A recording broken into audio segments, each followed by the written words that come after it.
চতুর্থ শ্রেণী প্রিয় শিক্ষার্থী এস আলদার স্যার ইউটিউব চ্যানেল থেকে তোমাদের সবাইকে স্বাগতম। আজকে তোমাদের জন্য আরেকটি নতুন ভিডিও নিয়ে এসেছি।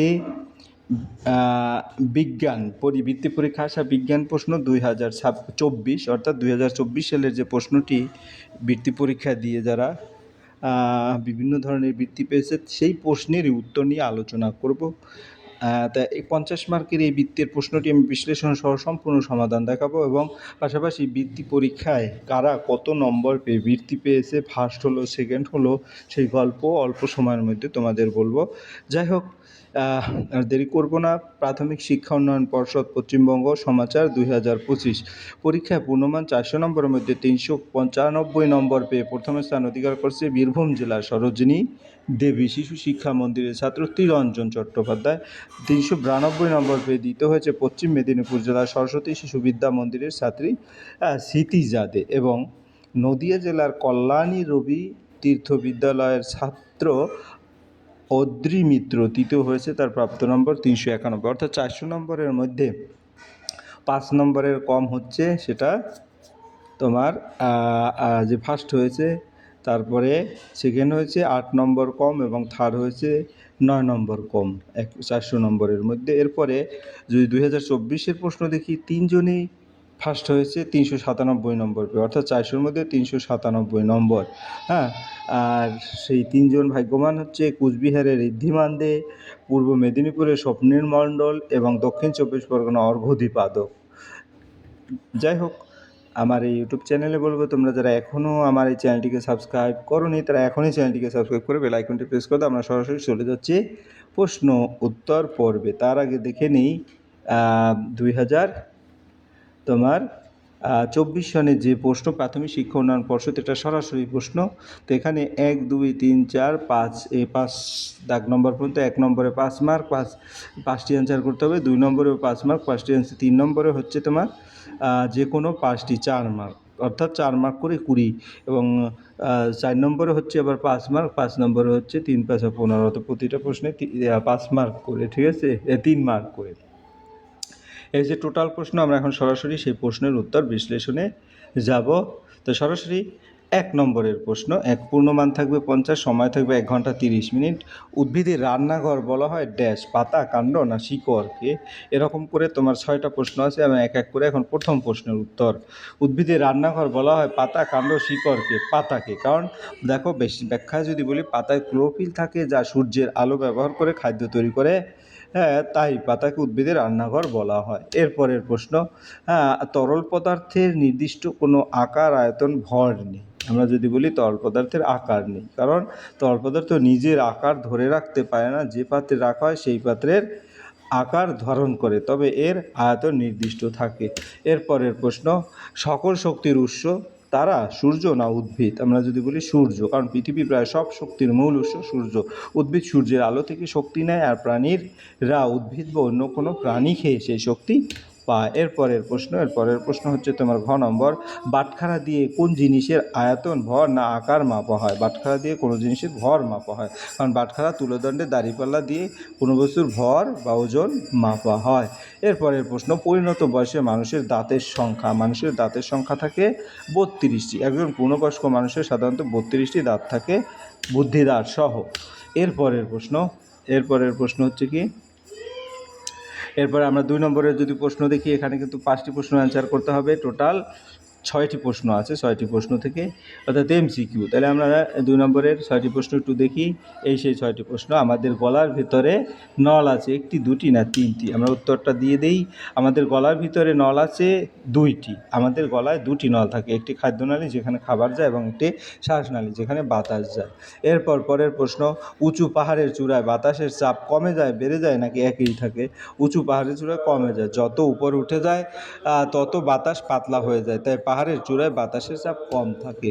এরপরের প্রশ্ন, আশ্বিন একটি মাছ হলো শোল মাছ, শিং মাছ নাকি পুঁটি মাছ? আমরা যদি বলি শিং মাছ, শিং মাছের শরীরে আঁশ স্কেল থাকে না, কিন্তু শোল বা পুঁটি মাছের শরীরে আঁশ থাকে। এরপরের প্রশ্ন, জড় পদার্থ হলো ব্যাঙের ছাতা, ছাতা না ব্যাঙ? আমরা যদি বলি ছাতা, কারণ জড় পদার্থ মানে যেগুলো জীবিত নয়, ছাতা জীবিত নয়, কিন্তু ব্যাঙ এবং ব্যাঙের ছাতা মাশরুম জীবিত।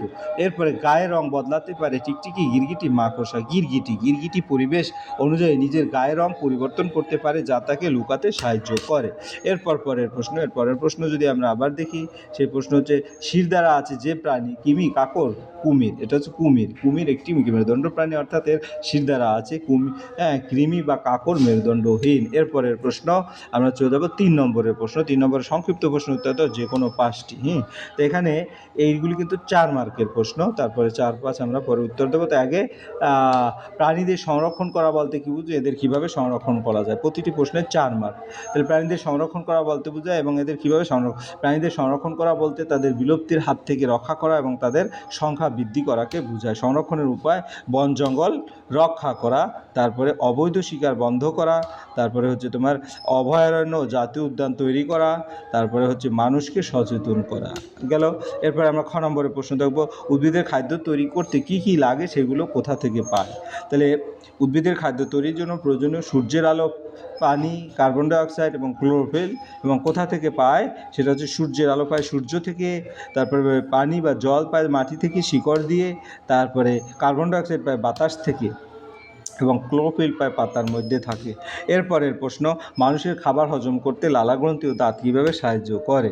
আমরা যদি উত্তরটা দেখি, দাঁত খাবারকে ছোট টুকরো করে চিবিয়ে দেয়। তারপরে হচ্ছে লালাগ্রন্থি থেকে লালা বের হয়ে খাবারের সাথে মিশে সেটিকে নরম করে এবং হজম প্রক্রিয়া শুরু করে। এরপরের প্রশ্ন হচ্ছে, সাপের কামড়ালে প্রাথমিকভাবে কি কি চিকিৎসা করা উচিত তা আলোচনা করো। তো আক্রান্ত ব্যক্তিকে শান্ত রাখতে হবে, কামড়ের স্থান নড়াচড়া কমাতে হবে, তারপরে আক্রান্ত স্থানটি হৃদয়ের নিচে রাখতে হবে, শক্ত করে কাপড় বা ব্যান্ডেজ বাঁধা যেতে পারে, অতিরিক্ত টাইট নয়, তারপরে দ্রুত হাসপাতালে নিয়ে যেতে হবে। পরের প্রশ্ন, সুষম আহার কাকে বলে? যে খাবার শরীরের প্রয়োজনীয় সব পুষ্টি উপাদান যেমন শর্করা, প্রোটিন, চর্বি, ভিটামিন, খনিজ, পানি বা জল সঠিক পরিমাণে থাকে তাকে সুষম আহার বলে। পরের প্রশ্ন যদি আমরা দেখি, গাছ আমাদের কি কি উপকার করে? অক্সিজেন দেয়, খাদ্য দেয়, ছায়া দেয়, তারপরে কাঠ ও ওষুধ দেয়, তারপরে পরিবেশ পরিষ্কার রাখে, তারপরে মেঘ কীভাবে তৈরি? অর্থাৎ 2টি প্রশ্ন মিলে 4 মার্কের প্রশ্ন। সূর্যের তাপে পানি বা জল বাষ্প হয়ে আকাশে উঠে যায়, উপরে ঠান্ডা হয়, সেই জলেও বাষ্প ছোট ছোট পানির কণায় পরিণত হবে এবং একত্রিত হয় মেঘ তৈরি হয়। পরের প্রশ্নে যদি চলে যায়, দেখা গেছে এখানে 4 নম্বরের প্রশ্ন, ভুল সংশোধন করো যে কোনো 5টি। তোমরা ভুল সংশোধন করবা, তবে চেষ্টা করবা একটু ভালোভাবে কথাটা যেন ফুটিয়ে তোলা যায়। যেমন সাপের লেজে বিষথলি থাকে, আমরা যদি বলি ভুল, সঠিকভাবে সাপের মুখের কাছে দাঁতের সাথে বিষথলি থাকে, অর্থাৎ সাপের বিষ দাঁতের মাধ্যমে শরীরে প্রবেশ করে, তাই বিষথলি লেজে নয় মুখের কাছেই থাকে। এরপর খাবার হজম হওয়া অংশ পাকস্থলিতে জমা হয়, খাবার হজম না হওয়া। উত্তর ভুল, কারণ খাবার হজম না হওয়া অংশ বৃহদান্তে মানে বড় অন্তে জমা হয়, পাকস্থলিতে হজম হয়, আর অপাচ্য অংশ শেষে বৃহদান্তে জমা হয়। প্রশ্ন, শ্বাস নেওয়াকে বলে নিঃশ্বাস? ভুল, সঠিক উত্তর শ্বাস নেওয়াকে বলে প্রশ্বাস। প্রশ্বাস হচ্ছে শ্বাস নেওয়া, নিঃশ্বাস হচ্ছে শ্বাস ছাড়া। প্লাস্টিকের প্যাকেট মাটিতে মিশে যায়, এটা ভুল, কারণ প্লাস্টিকের প্যাকেট মাটিতে সহজে মিশে যায় না। প্লাস্টিক অপচয়শীল, তাই এটি অনেক বছর ধরে পরিবেশে থেকে যায়। এরপরের প্রশ্ন যদি আমরা দেখি, সব জায়গায় বাতাসের পরিমাণের উপাদানগুলো একই থাকে? ভুল, কারণ সঠিক বাক্য হচ্ছে সব জায়গায় বাতাসের উপাদানের পরিমাণ একেবারে একই থাকে না। সাধারণভাবে বাতাসের উপাদান প্রায় একই হলেও স্থানভেদে কিছুটা পরিবর্তন হতে পারে, যেমন শহর ও গ্রামের বাতাস। এরপরে আমরা চলে যাব সর্বশেষ 5 নম্বরের প্রশ্ন, খাবার থেকে শক্তি কিভাবে পাই? এভাবে করে কি করলে ফুসফুস ভালো থাকে? তা আমরা প্রথম উত্তর দেখি, খাবার থেকে কিভাবে শক্তি পাই। আমরা যে খাবার খাই তা প্রথমে হজম প্রক্রিয়ার মাধ্যমে ছোট ছোট অংশে ভেঙে যায়। এই খাদ্য রক্তের মাধ্যমে শরীরের বিভিন্ন কোষে পৌঁছায়। কোষে এই খাদ্য অক্সিজেনের সাথে বিক্রিয়া করে শক্তি উৎপন্ন করে এবং এই প্রক্রিয়াকে শ্বসন বলা হয়। এই শক্তি দিয়ে আমরা চলাফেরা, কাজ করা, চিন্তা করা ইত্যাদি করতে পারি। পরের প্রশ্ন, খাবার থেকে শক্তি কীভাবে পাই হয়ে গেল, কি করলে ফুসফুস ভালো থাকে? তা আমরা যদি উত্তর দেখাই, তাহলে ফুসফুস ভালো রাখতে হলে পরিষ্কার ও বিশুদ্ধ বাতাস শ্বাস নিতে হবে, ধূমপান থেকে দূরে থাকতে হবে, তারপরে নিয়মিত ব্যায়াম করতে হবে, তারপরে হচ্ছে ধুলাবালি এবং দূষণ এড়িয়ে চলতে হবে, অসুস্থ হলে দ্রুত চিকিৎসা নিতে হবে, এগুলো মেনে চললে ফুসফুস সুস্থ থাকে। এরপর দাহ্য পদার্থ কাকে বলে 3টি উদাহরণ দাও। যেসব পদার্থ সহজে আগুন ধরে এবং জ্বলে তাদেরকে দাহ্য পদার্থ বলে। উদাহরণ কাঠ, কাগজ, পেট্রোল। এই পদার্থগুলো আগুনের সংস্পর্শে এলে দ্রুত জ্বলে ওঠে। এরপর পরের প্রশ্ন, মিশ্রণ কাকে বলে? মিশ্রণ থেকে উপাদানগুলো আলাদা করা 2টি পদ্ধতি উল্লেখ করো। 2 বা ততোধিক পদার্থ একসাথে মিশে গেলে তাকে মিশ্রণ বলে। আলাদা করার পদ্ধতি সেটা হচ্ছে ছাঁকন, ফিল্টারিং। তারপরে হচ্ছে তোমার বাছাই, হ্যান্ড পিকিং। এই পদ্ধতিগুলোর মাধ্যমে মিশ্রণের উপাদানগুলো আলাদা করা যায়। এরপর রান্নাঘরে ঢুকে রান্নার গ্যাস গন্ধ পেলে কি কি সাবধানতা নেওয়া উচিত? হ্যাঁ, সঙ্গে সঙ্গে চুলা ও গ্যাসের চাবি বন্ধ করতে হবে, দরজা জানলা খুলে দিতে হবে, তারপরে আগুন বা ম্যাচ জ্বালানো যাবে না, তারপরে গিয়ে হলো বৈদ্যুতিক সুইচ অন অফ করা যাবে না, তারপরে দ্রুত বড়দের জানাতে হবে এবং এগুলো করলেও দুর্ঘটনা এড়ানো যায়। আমাদের দাঁত মাজা দরকার হয় কেন? দাঁত মাজলে দাঁতে লেগে থাকা খাবারের অংশ এবং জীবাণু দূর হয়। এতে দাঁত পরিষ্কার থাকে এবং দাঁতের ক্ষয় মানে ক্যাভিটি ও মাড়ির রোগ থেকে রক্ষা পাওয়া যায়। দাঁত ভালো থাকলে আমরা সহজেই খাবার চিবাতে পারি এবং সুস্থ থাকতে পারি।